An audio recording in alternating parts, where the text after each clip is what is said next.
यह कहते ही किशोर भूत पेड़ से नीचे उतरा। वह धीरे धीरे हवा में उड़ता हुआ कब्रिस्तान की ओर जाने लगा। सिमरन अभी रास्ते पर चल रही थी, जबकि किशोर भूत हवा में चलता हुआ कब्रिस्तान के अंदर जाकर खड़ा हो गया। कुछ ही पलों बाद उसने अचानक इंसान जैसा रूप धारण कर लिया। अब वहां एक युवक खड़ा था। अनीता चुड़ैल ने नीचे कब्रिस्तान वाले रास्ते की ओर देखते हुए धीमी आवाज में कहा, किशोर, भूत, तुम इंसानी रूप में आ जाते हो ना?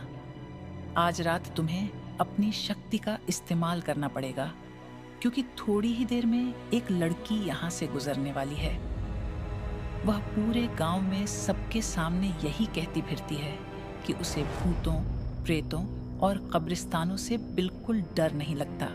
किशोर भूत कुछ पल चुप रहा, फिर उसने भारी आवाज में जवाब दिया, हाँ, मैं इंसानी रूप धारण कर सकता हूँ, लेकिन तुम शायद ये भूल रही हो कि यही वह लड़की है जिसने कई साल पहले हमारे सबसे शक्तिशाली बड़े भूत को भी चुनौती दी थी। वह कब्रिस्तान के सामने खड़ी होकर बार बार कह रही थी कि अगर सच में भूत मौजूद हैं, तो सामने आकर उसे डराकर दिखाए।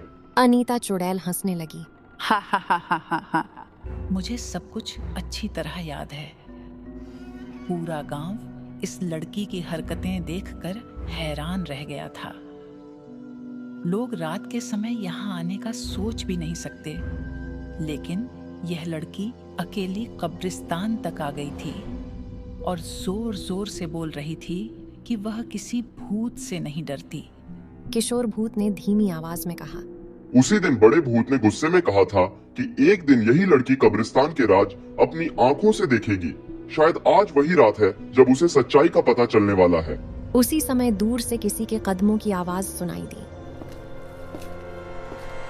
अनीता चुड़ैल तुरंत पेड़ से नीचे झांक कर बोली, किशोर, भूत, लगता है वह आ गई है।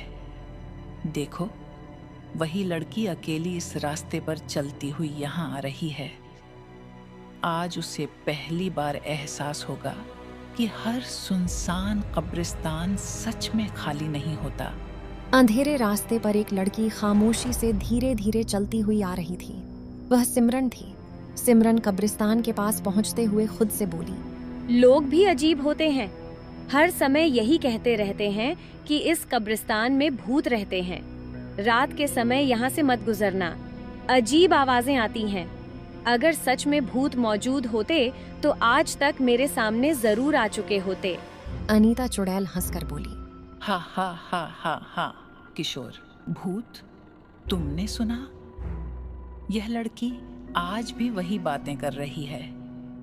उसे अब तक यकीन नहीं कि हम सच में मौजूद हैं। किशोर भूत धीमी आवाज में बोला, आज इसे यकीन दिलाना पड़ेगा। मैं अभी इसके सामने जाता हूँ, देखते हैं यह कितनी बहादुर है। यह कहते ही किशोर भूत पेड़ से नीचे उतरा। वह धीरे धीरे हवा में उड़ता हुआ कब्रिस्तान की ओर जाने लगा।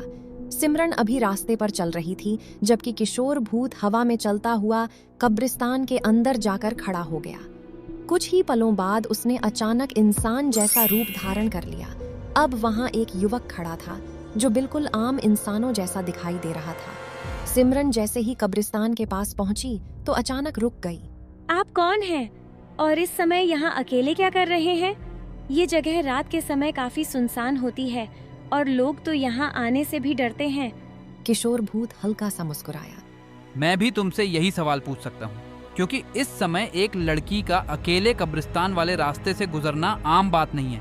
क्या तुम्हें सच में इस जगह से बिल्कुल डर नहीं लगता? सिमरन ने तुरंत जवाब दिया, मुझे किसी भूत या प्रेत से डर नहीं लगता। लोग बेवजह डरते रहते हैं। अगर सच में यहाँ कोई भूत होता तो आज तक मेरे सामने जरूर आ चुका होता।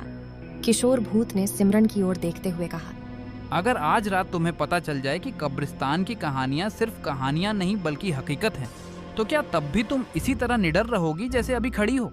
अगर सच में कोई भूत मेरे सामने आ जाए तो मैं उसे भी चुनौती दूंगी। मुझे हमेशा से सच जानने का शौक रहा है और मैं सिर्फ अपनी आंखों से हकीकत देखना चाहती हूँ।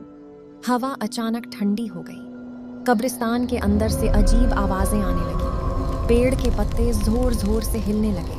सिमरन ने पहली बार घबराकर इधर उधर देखा। ये आवाजें कैसी हैं? अभी कुछ देर पहले यहाँ सब बिल्कुल शांत था। ऐसा लग रहा है जैसे कब्रिस्तान के अंदर सच में कोई मौजूद हो। किशोर भूत धीरे से हंसने लगा। FIR बोला, शायद वे तुम्हारी बातें सुन रहे हैं। शायद उन्हें तुम्हारा ये कहना पसंद नहीं आया कि भूत सिर्फ झूठी कहानियां हैं। यह कहते ही किशोर भूत फिर से अपने असली डरावने भूत वाले रूप में आ गया। अब सिमरन के सामने एक डरावना भूत खड़ा था। उसकी आंखें लाल चमक रही थीं और उसके चारों ओर काला धुआं घूम रहा था। सिमरन कुछ कदम पीछे हट गई, लेकिन उसने चीख नहीं मारी। सिमरन बोली, तो इसका मतलब है कि लोग सच कहते थे। सच में इस कब्रिस्तान में भूत मौजूद हैं, लेकिन तुम लोग इंसानों को डराते क्यों हो? उसी समय अनीता चुड़ैल भी पेड़ से नीचे उड़ती हुई कब्रिस्तान में आ गई। वह हंसते हुए बोली, हा हा हा हा हा। हम इंसानों को इसीलिए डराते हैं क्योंकि इंसान हमेशा हमें झूठ समझते हैं। जब कोई व्यक्ति बहुत ज्यादा बहादुर बनता है तो हमें उसे सच्चाई दिखाने में मजा आता है, लेकिन तुम सच में बाकी इंसानों से अलग लग रही हो। सिमरन ने हिम्मत करके कहा, मैं सिर्फ सच्चाई जानना चाहती थी। अगर तुम सच में मौजूद हो तो फिर तुम लोग इस कब्रिस्तान में क्यों रहते हो? आखिर तुम लोग इंसानों से चाहते क्या हो? अचानक कब्रिस्तान के अंदर से एक बहुत भारी आवाज गूंजी।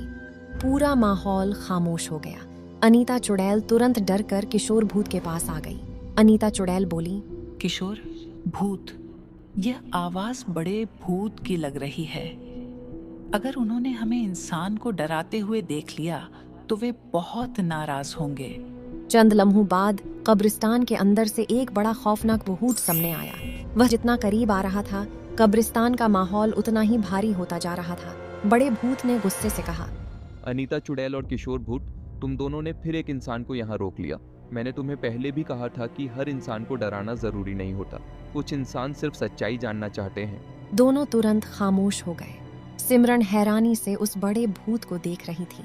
बड़े भूत ने उसकी ओर देखते हुए कहा, तो तुम वही लड़की हो जिसने कई साल पहले कब्रिस्तान के सामने खड़े होकर मुझे चुनौती दी थी। तुम सच में बहुत बहादुर हो, क्योंकि आम इंसान हमें देखते ही भाग जाते हैं, लेकिन तुम अभी तक हमारे सामने खड़ी हो। मैं सिर्फ यह जानना चाहती थी कि लोग सच बोलते हैं या झूठ।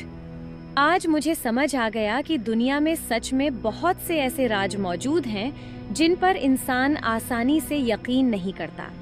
बड़ा भूत कुछ पल खामोश रहा। उसकी लाल आंखें सिमरन पर टिकी हुई थीं, जबकि कब्रिस्तान में एक अजीब सी खामोशी छा गई थी।